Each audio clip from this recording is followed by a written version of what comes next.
Hey, you're watching PopCast. My name is Dr. Popular. This is a crowd-sponsored yo-yo show. Huge shout out to all of my fans on Patreon that have helped make this show possible. I've been on a hiatus this year because 2020 has been absolutely insane, and I am excited to start doing these videos again. And I'm really excited to have the guest this week. We've got Jeremy, the founder of Rain City Skills. Jeremy, how are you doing today? I'm doing well, thank you. And Jeremy, the reason you are here, the reason I wanted to talk to you today is tied into how crazy this year has been. 2020 has been, a political year and the COVID-19 and all this crazy stuff. And so you have released a signature yo-yo for 2020. Can you tell us about it? Absolutely. So I've even got one here. This is the Dumpster Fire, the signature yo-yo of 2020. The story behind this is actually goes back to last December. Last year I released 12 yo-yos in 12 months as kind of a marketing thing, and I've got so many ideas for yo-yos I want to make happen.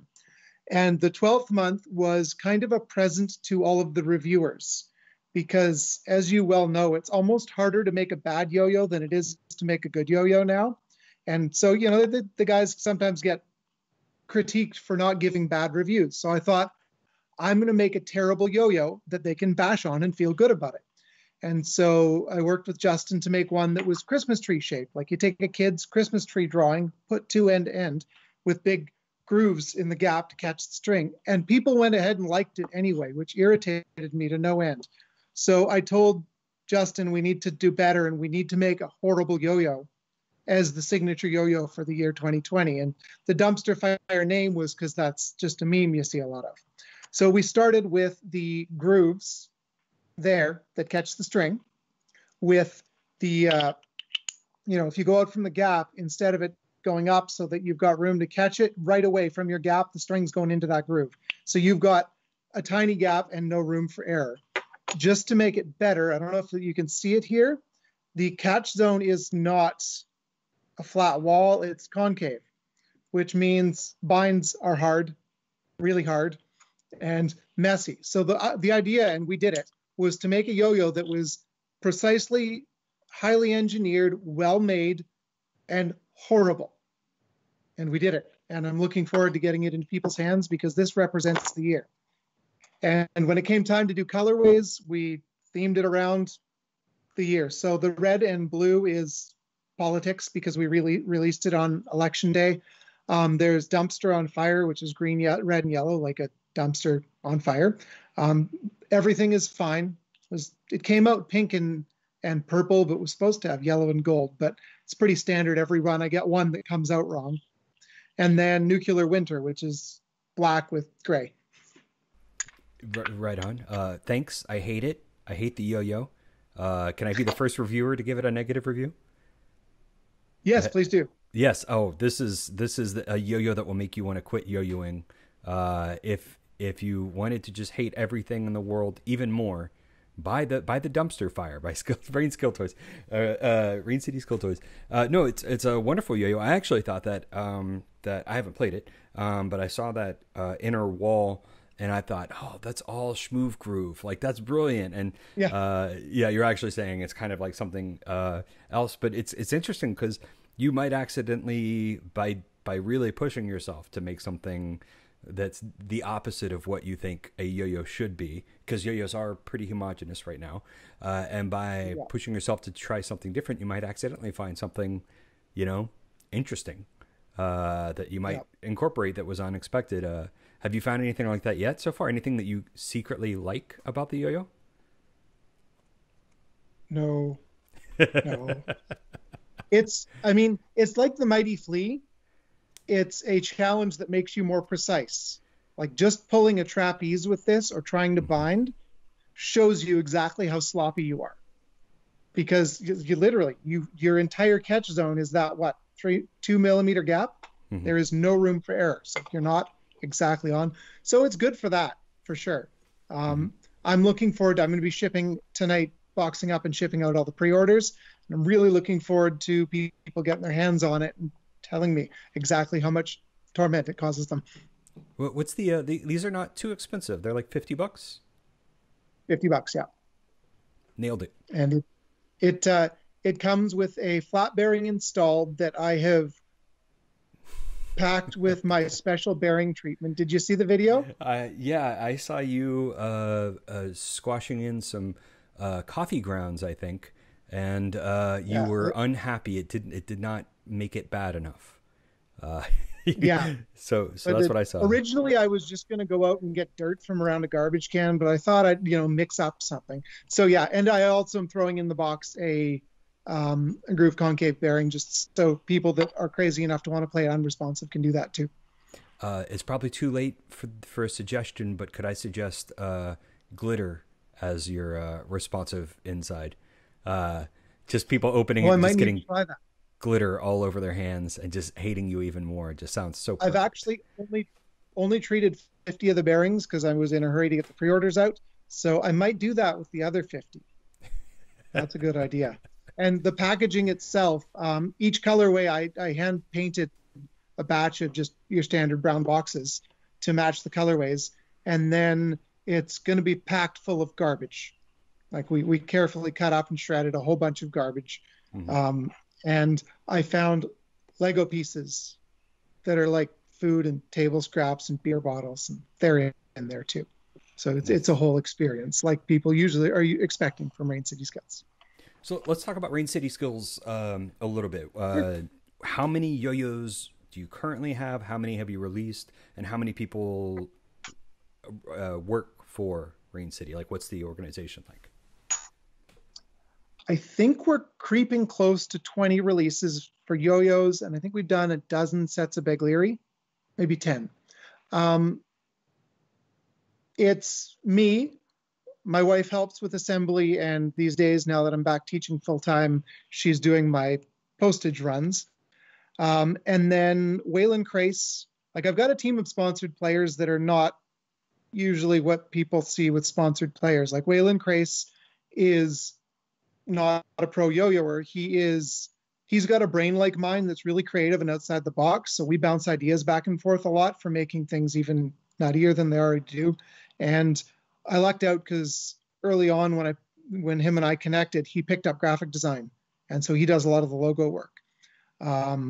And Justin Scott Larson, him and I connected right at the beginning when I was trying to make a Beglieri that was also a fidget spinner, and I couldn't get the design down. And I honestly don't remember how I connected with him, but he went, "This is stupid. I want to try to make it better." And he did. And I just kept throwing challenges at him, and he'd reply with, "That's impossible," or "It won't work," and then come back an hour later with, "I figured it out." So he has fun taking my ridiculous ideas and making them into reality. And then I've got a few different players who are more the standard, like Jordan Walker is an amazing yo-yoer. Puts out a lot of great videos with some solid tricks. And Luna Heron, who's from the UK, is probably one of the most intelligent humans I have ever crossed paths with. And she takes, like you talked about taking yo-yo design and discovering something new. She takes yo-yo and does things that nobody else could think of. So if you haven't heard of her, Instagram at the Sonic Pineapple, it's worth, yeah, like she does things like does all the different blends, mixing 1A and 5A or 2A and 5A, and but adds yo-yos, and yeah, I can't describe what she does. It amazes me and needs more attention than she gets. Then recently we added Bailey Main, who is kind of I put him in charge of the Mr. Yo-Yo Throwers Minions group. So I've got a private group on Facebook, just kind of a fan group that is for people to talk Rain City skills stuff, keep up to date on what's released, and have some fun. So he runs that and is just generally a great ambassador. So I try to pull in people who I would want to hang out with, people who are positive influences in the community who help build the yo-yo community. And it's less about having the best players for me than about having fun. Yeah, Luna is one of my favorite players that I found in the last few years. And yeah, she has her interest, and then every now and then she might go like, "Oh, Mobius," and just come up with something crazy that I, in like 20 years of doing Mobius, I've never thought of, and just kind of casually come up with something insane. So definitely recommend following her, and I'm glad you're sponsoring her. Help bring more eyes to what she's doing, because it's cool stuff on Instagram. Let's talk a little bit about you, the person behind Rain City Skills. You've published a couple yo-yo books. That's a good place to start. Can you tell us about those? That started 4 years ago. One day while I was playing basketball at the community center, I was talking to a guy about my business, and he pointed me to a book called The 4-Hour Workweek. And one of the bits in there that stuck out with me is when you're running a business, you're either selling other people's products, making your own products, or selling an intellectual property, books, movies, whatever. And it occurred to me that I so often get asked the question, "Oh, people still yo-yo? What's going on there?" And I thought there needed to be a book that explained not how to yo-yo, but what the modern yo-yo world was. And at the time, I had an hour and a quarter each way bus commute, which I wrote a book.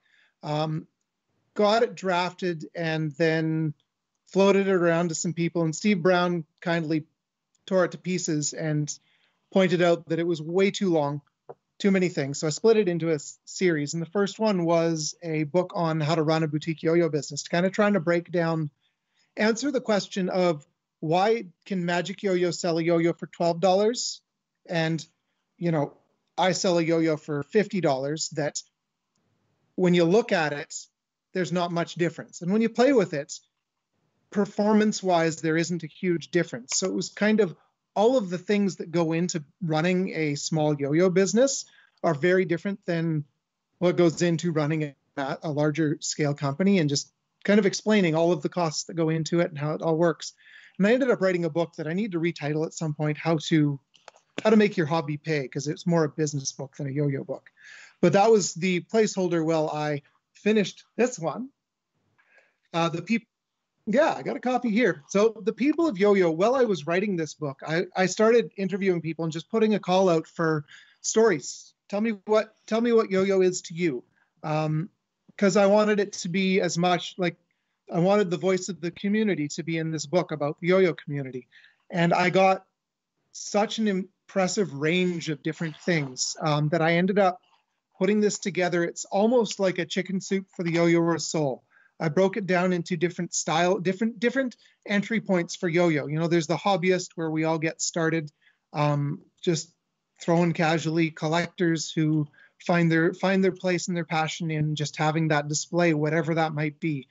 And it's not just I've got the mint condition, brand new, never touched. It's also the people who turn their yo-yos into art displays or collect nostalgia pieces of their travels, that sort of thing. The teachers, the community leaders, performers, competitors, all of the range. But the bit that was the most important to me in this book is the third part, which I titled Bringing the Edges Together. I got so many stories of yo-yo saved my life, literally.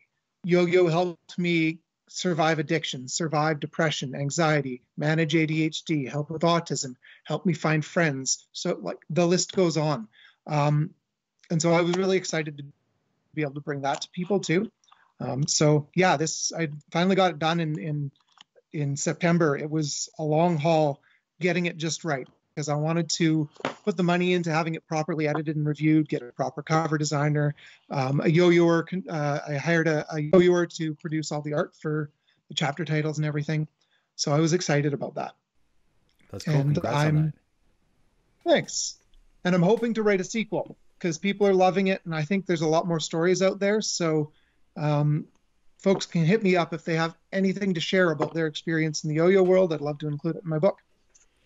And just pointing this out, you are also none of this is your full-time stuff. You are, or the only stuff you do. You also are a teacher in your classroom now, right? That's right. How's that going? I'll give you. Here's my elementary school classroom. It's going better than I expected. I was really worried in September coming back, COVID and everything, but school district I'm in is doing everything they possibly can to keep things safe.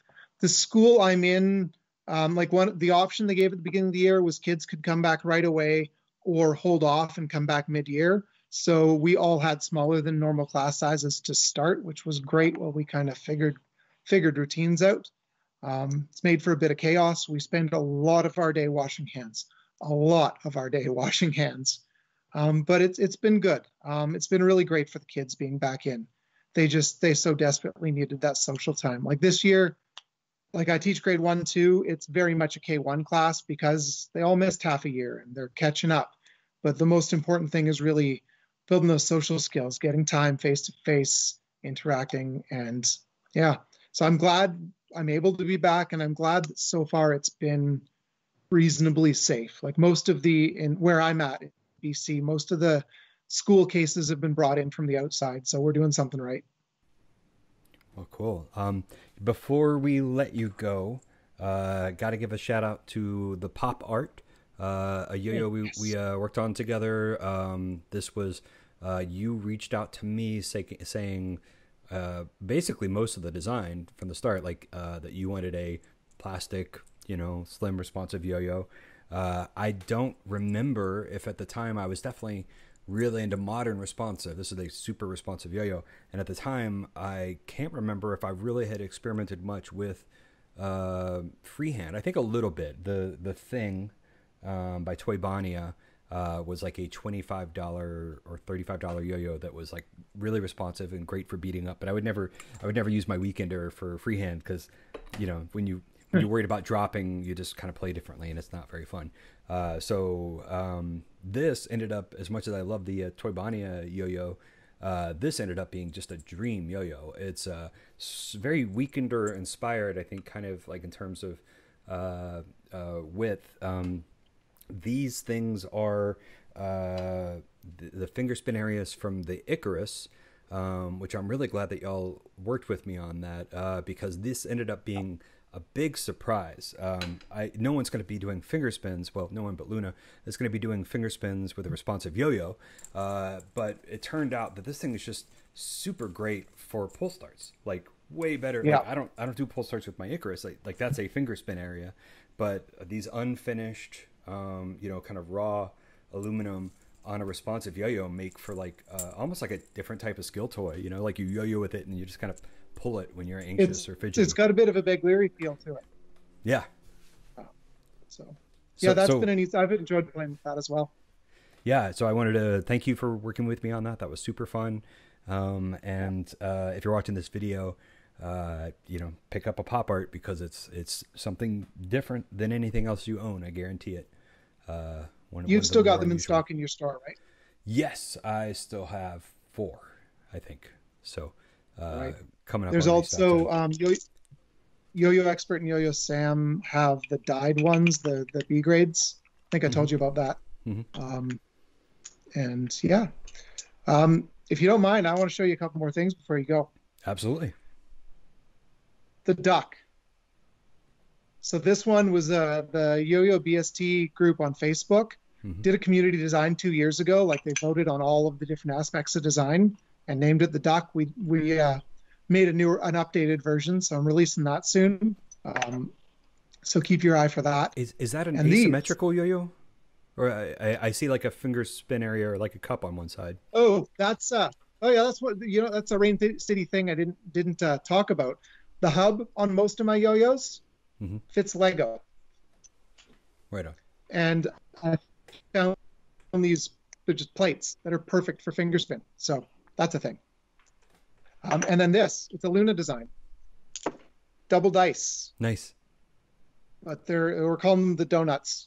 Nice, yeah. So you keep your eyes out for those. They're perfect for double dice because they sit snug together, so they work as just a single counterweight. They're easy to slide. So I'll send you a pair to try out. Oh, I'd love that. Those look really rad.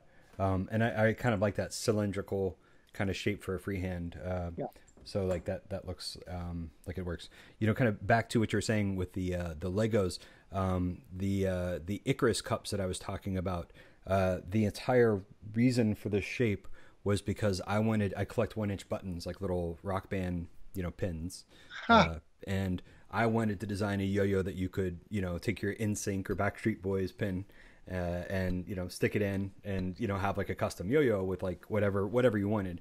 And it turned out that was a total nightmare on so many. Like, it just did not work. Like, those things are not close to standardized. And the factory in China was just like, oh well, let's just make pins, for people. And I'm like, no, the whole point is that they can take whatever they have and put them in. Yeah. And I mean, you could grab 20 of them and like one would fit, perfectly. So if anyone has an Icarus, that's the reason there's even like a little hole in the center, is so that if you get your button stuck in there, you can take the yo-yo apart and kind of push it out from the inside. But yeah, that whole thing is what led to this. And I would have been super picky about y'all getting the exact same measurement, but like, it wouldn't have mattered because it would never fit. So I was like, as long as it looks like this, it's fine, because it's never gonna do what I had in mind. Well, cool. Well, thank you so much, Jeremy, for chatting with me. If people want to find out more about Rain City Skills, what's the best way to do that? Pop onto the Rain City Skills website, or find Mr. Yo-Yo Thrower on Facebook, Reddit, Yo-Yo Expert Forums, Instagram. And they can pop to mryoyothrower.com. I've got a YouTube channel with over 400 tutorials on it that I've filmed over the decade and change I've been yo-yoing.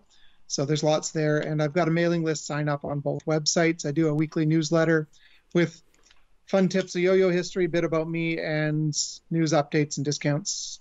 So right on.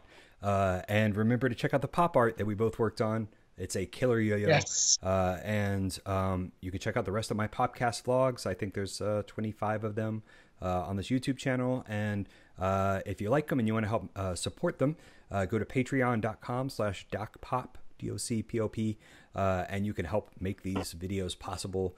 It is a huge help, especially this year. It's been a crazy year. So yeah, thank you, Jeremy, so much for showing me the dumpster fire and for sharing your enthusiasm with me. It was great seeing you. You're very welcome. Anytime. Thanks for having me.